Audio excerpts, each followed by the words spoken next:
A sunny day in Cyprus as Anna Muzychuk, the leader of the tournament, enters into the playing hall. She's on 4.5 out of 7, and what a player she is. Last moment entry into the tournament after Humpy pulled out, and she's facing Divya Deshmukh in the second half of the tournament, who's entering in with her mother.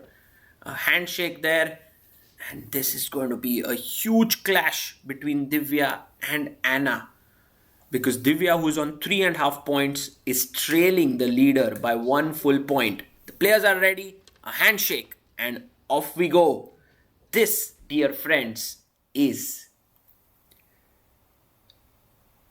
the Lotus Chess game of the day. Now, Lotus Chess is an app which you can download to improve a lot of things. You can improve your openings, your middle games, your end games, and all of this is done in a way where you have to learn actively. You have to make the moves, you have to do it actively, not just learn passively, and it keeps adapting to your style. It's not fixed, and so it's something that can be very helpful. Download it from the link in the description. And now to the game. Pawn to e4 by Anna. And Divya Deshmukh pushes her pawn to c5. We have the Sicilian on the board. Knight comes out to f3.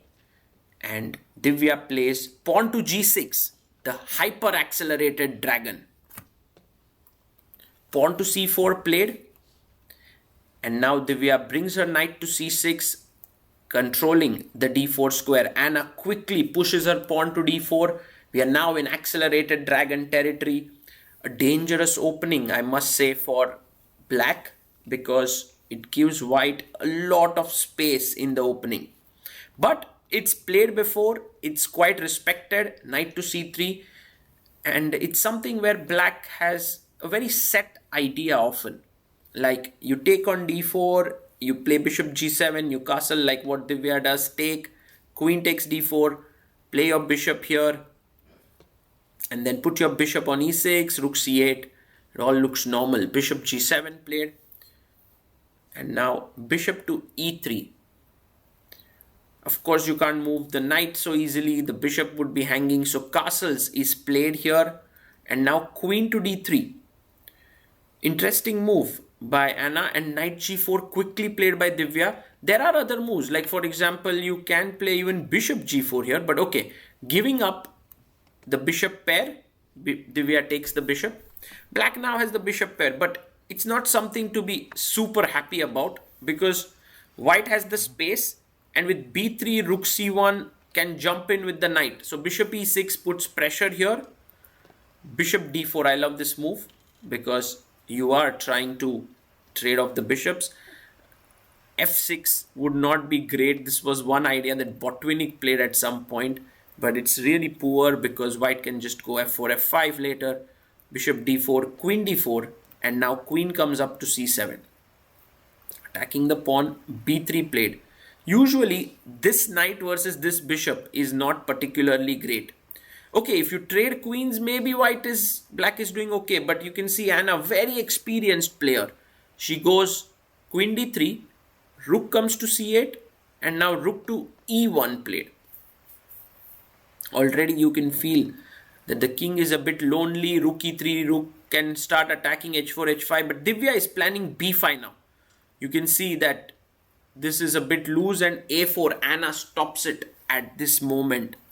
Super tough now for Divya to break free from this bind. This is the real Maroczy bind now. Rook c7, rook e3 played. Anna playing this beautifully because it defends the knight as well. And now rook c8, tripling up, and the rook comes to e1. Divya, well, she doesn't have too many things to do. She moves her queen to e5. Now simply h3 played. Even h4 was not particularly bad because then you have h5 ideas. b6, the pawn comes up, and now the knight jumps into d5, attacking the rook. A big decision, by the way, by Anna Muzychuk. Takes because she could have kept the knight for longer. E takes d5, attacks the queen. Queen goes back to f6. And rook to f3. A putting pressure on the queen and the pawn. The queen goes back to g7 and h4 played.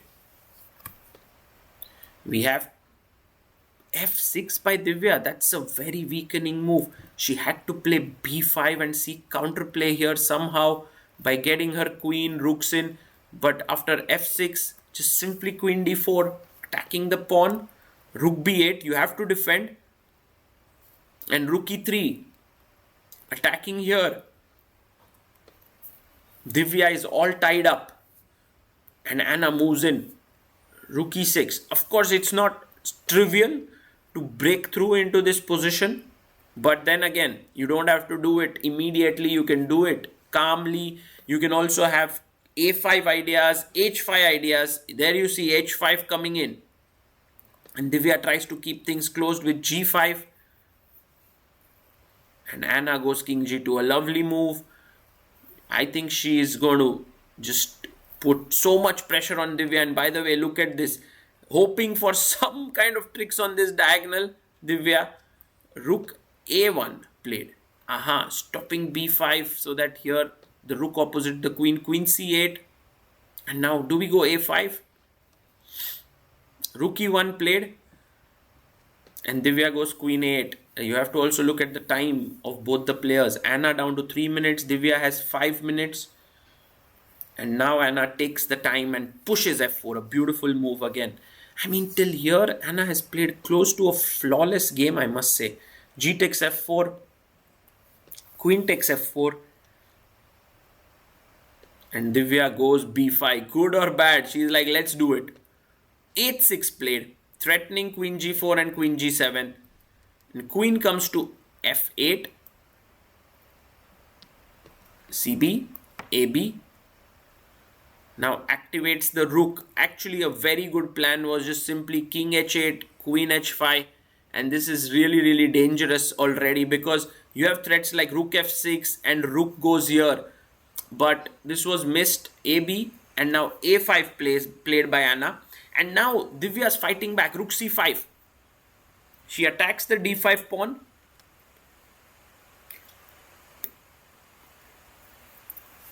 And what is helping Divya here is the fact that Anna is under some time pressure. She's down to 1 minute on the clock. And now she goes check. A good move. King h8. And b4 played. Well, this does give up the c4 square a little bit. Well, the point, of course, is if rook d5, then rook takes e7, rook takes e7, rook takes e7, queen takes, and queen c8 is a mate. So that's the plan, but rook c4 played by Divya. This was the 40th move. Now both players get 30 extra minutes on the clock. And Anna now comes back, rook e4.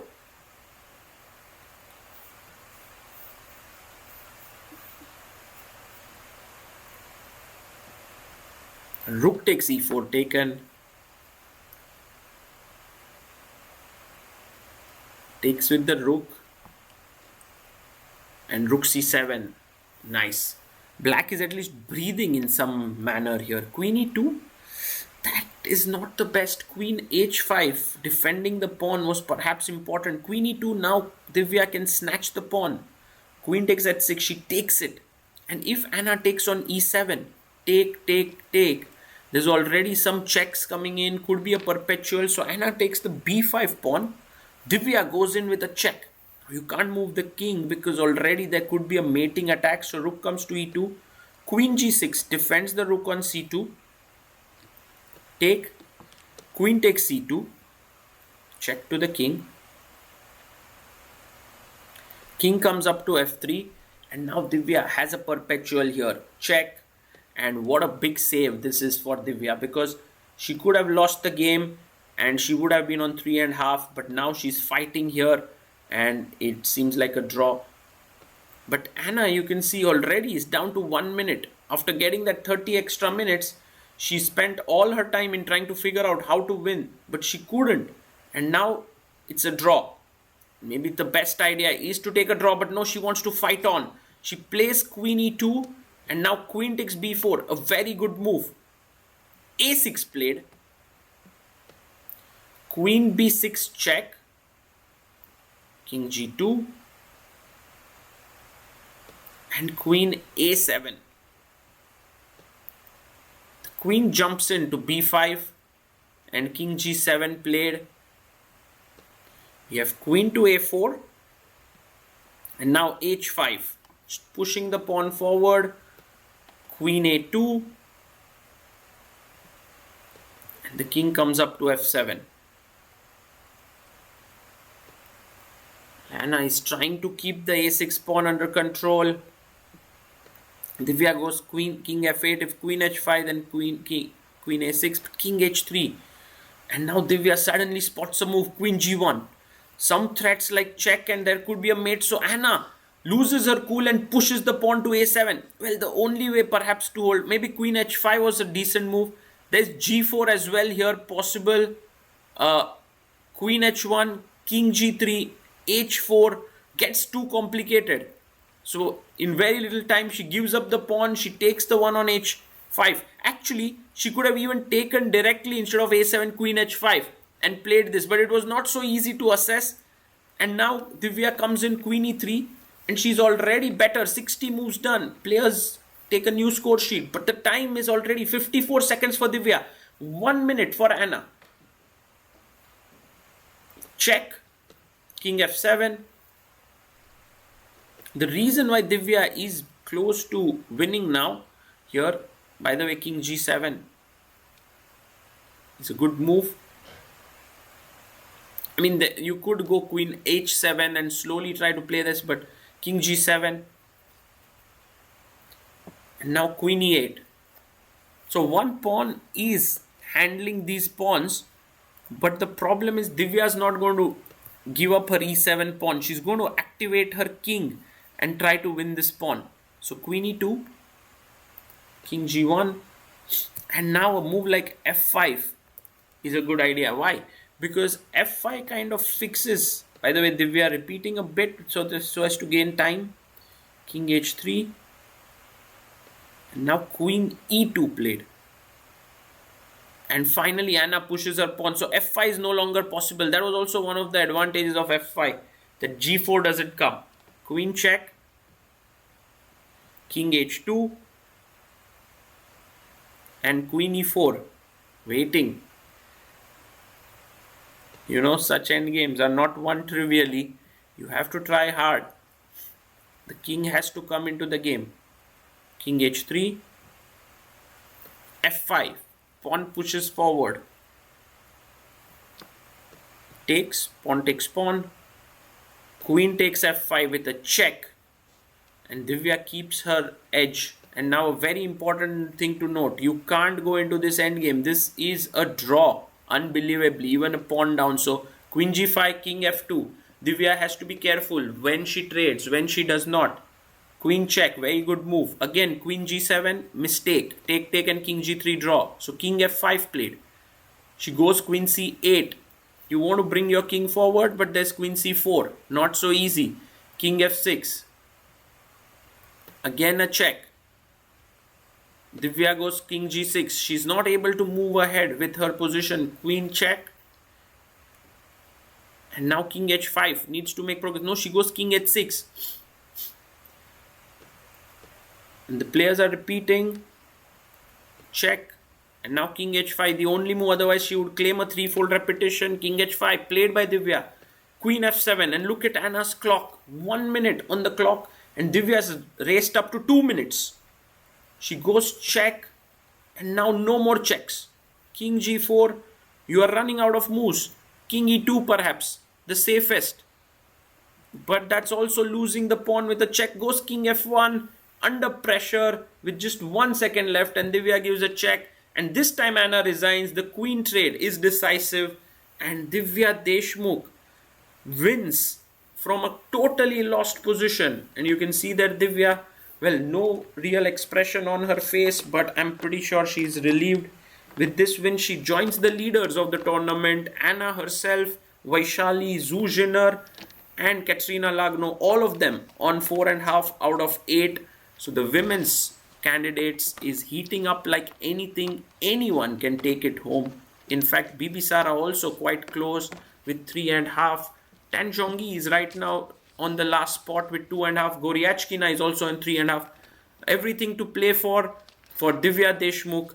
This could be the breakthrough that she was looking for, because a completely lost position turned into not just a draw but a win for her, and now she has all the chances in the tournament going forward.